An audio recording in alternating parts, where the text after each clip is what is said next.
ఇంటి కలను నెరవేర్చేందుకు రాష్ట్ర ప్రభుత్వం కట్టుబడి ఉందని రెవెన్యూ మంత్రి పొంగులేటి శ్రీనివాసరెడ్డి తెలిపారు. సికింద్రాబాద్లోని రసూల్పురాలో నిర్మాణం పూర్తయిన డబుల్ బెడ్రూమ్ ఇళ్ల లబ్ధిదారులకు పట్టాలు పంపిణీ చేశారు. ఈ కార్యక్రమంలో మంత్రి పొన్నం, ఎంపీలు ఈటెల, అనిల్ కుమార్, ఇతర ప్రజా ప్రతినిధులు పాల్గొన్నారు. మొత్తం 288 కుటుంబాలకు ఇళ్ల పట్టాలు అందించినట్లుగా మంత్రి పొంగులేటి తెలిపారు. కేంద్ర రక్షణ శాఖ ఆధీనంలో ఉన్న భూములను రాష్ట్రానికి అప్పగిస్తే మరిన్ని ఇళ్లను కట్టేందుకు సిద్ధంగా ఉన్నామని తెలిపారు. ఇందిరమ్మ ఇళ్ల పథకం కింద గ్రేటర్ హైదరాబాద్ పరిధిలో అపార్ట్మెంట్ మోడల్ ఇళ్లను మంజూరు చేసేందుకు కార్యాచరణ రూపొందిస్తున్నట్లుగా తెలిపారు.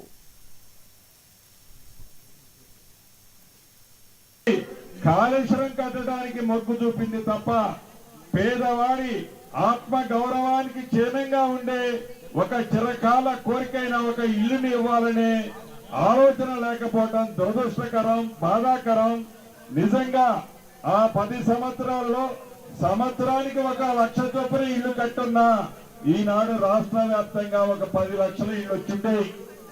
ఈనాడు మొదటి విడతలోనే ప్రజా ప్రభుత్వం మీ దీవెనలతో ఏర్పడిన తర్వాత 4.5 లక్షల రాష్ట్ర వ్యాప్తంగా ఇచ్చాం.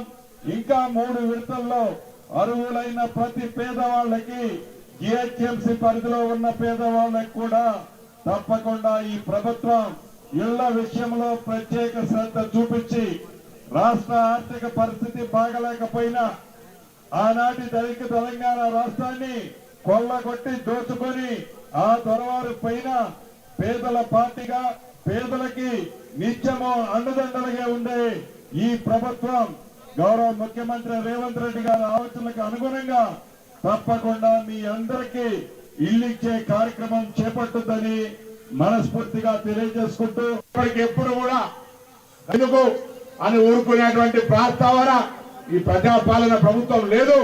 అందుకే మధ్యలో ఈటెల రాజేందర్ గారు ఆనాడు ఆర్థిక మంత్రిగా ప్రారంభం చేసిన అది మధ్యలోనే నిధులు లేక ఆగిపోతే ప్రజలు పొంగులేటి శ్రీనివాసరెడ్డి గారి దృష్టికి, నా దృష్టికి శాసనసభ తీసుకొచ్చి వెంటబడి ఈ పని చేసుకున్నాడు. ఇవాళ పని పూర్తయింది.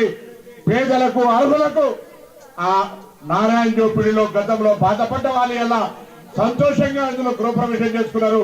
వాళ్ళందరికీ హృదయపూర్వకంగా తెలంగాణ ప్రజా పాలన ప్రభుత్వం తరఫున శుభాకాంక్షలు తెలియజేస్తా ఉన్నాం.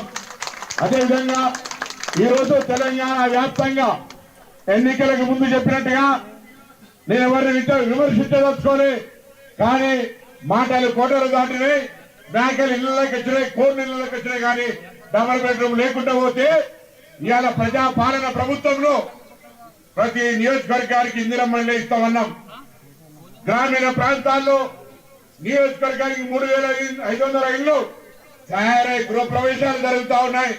హైదరాబాద్ సంబంధించి గౌరవ ముఖ్యమంత్రి గారు, నేను పొంగులేటి శ్రీనివాసరెడ్డి గారు గృహ నిర్మాణ శాఖ మంత్రిగా గౌరవ ప్రజాప్రతినిధులతో అధికారులతో కలిసి హైదరాబాద్ సమస్య ఏ విధంగా పరిష్కరించాలి, స్థలం కొద్దిగుంది, మనుషులు ఎక్కువ ఉన్నారు, ఇళ్ళు ఎక్కువ కావాలి, ఏ విధంగా ఆలోచన చేస్తా ఉన్నాం.